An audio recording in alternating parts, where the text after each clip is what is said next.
যারা সেলাই শেখার জন্য আগ্রহী কিন্তু সেলাই সম্পর্কে কোনো জ্ঞান নেই, আজকের ভিডিওটি শুধুমাত্র তাদের জন্য। হ্যালো বন্ধুরা, আসসালামু আলাইকুম। কেমন আছেন আপনারা সবাই? আমি আলহামদুলিল্লাহ ভালো আছি। আজকে আমি একটা ভিডিওর মধ্যে 3টে সেলাই করে আপনাদেরকে দেখাবো। প্রথমেই যে সেলাইটি দেখতে পাচ্ছেন এটা হচ্ছে কাঁথা বলে এটাকে। এই সেলাইটি দ্বারা কাঁথা সেলাই করা হয় এবং সেলাইয়ের সবচেয়ে সহজ এবং প্রথম সেলাই বলতে আমরা এই কাঁথা সেলাইটাই বুঝি, মানে কাঁথা স্টিচ। তো প্রথমে কাঁথা স্টিচ দিয়ে শুরু করলাম। এটা খুবই সিম্পল এবং সহজ, দেখতেই পাচ্ছেন আপনারা, যে কেউ এই সেলাইটা করে নিতে পারবে খুব সহজে। 2 নম্বরে আপনাদেরকে আমি দেখাবো চেইন সেলাই। এই সেলাইটাও অনেক সহজ এবং কাঁথা সেলাইয়ের পরেই যে সেলাইটার নাম আসে সেটা হচ্ছে চেইন সেলাই। আপনারা দেখতে পাচ্ছেন আমি কিভাবে সেলাই করতেছি।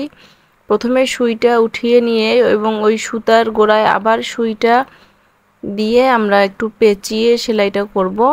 তারপরে যে মাঝখানে একটা রাউন্ড শেপ হবে তার ভিতরে আবার সুইটা দিয়ে আবার একটু ফাঁকে, কাপড়ের ফাঁকে সুই তুলে আবার রাউন্ড দিয়ে নিব।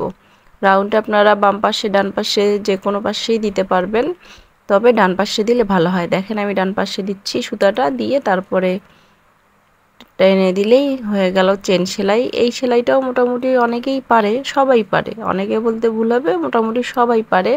তো যারা কোনো ধরনের সেলাই পারেন না তাদের জন্য আমার এই ভিডিওটি, আর যারা পারেন তারা তো পারেনই, দয়া করে কেউ বাজে মন্তব্য করবেন না। আমি শুধুমাত্র নতুন যারা আছে তাদের জন্য আজকের এই ভিডিওটি তৈরি করেছি। এবং 3 নম্বরে আমি আপনাদেরকে দেখাবো ডাল সেলাই বা উল্টা চেন।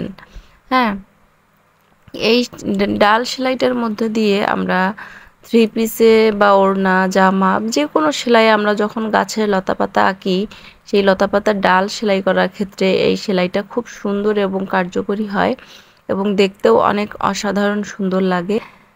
উপর থেকে নিচের দিকে, নিচ থেকে উপর দিকে নিয়ে দেখুন, আপনারা একটু দেখলেই বুঝতে পারবেন আমি কিভাবে সেলাইটা করতেছি। খুবই সহজ এবং দেখতেও অনেক সুন্দর লাগে। যে কোনো ডাল সেলাই বা চিকন সেলাইয়ের ক্ষেত্রে এই সেলাইটা ব্যবহার করা হয়। আমার ভিডিওটা কেমন লাগলো কমেন্টে জানাবেন। যদি উপকারী হয় তাহলে শেয়ার করে দিবেন, ভালো লাগলে লাইক কমেন্ট করবেন। ধন্যবাদ।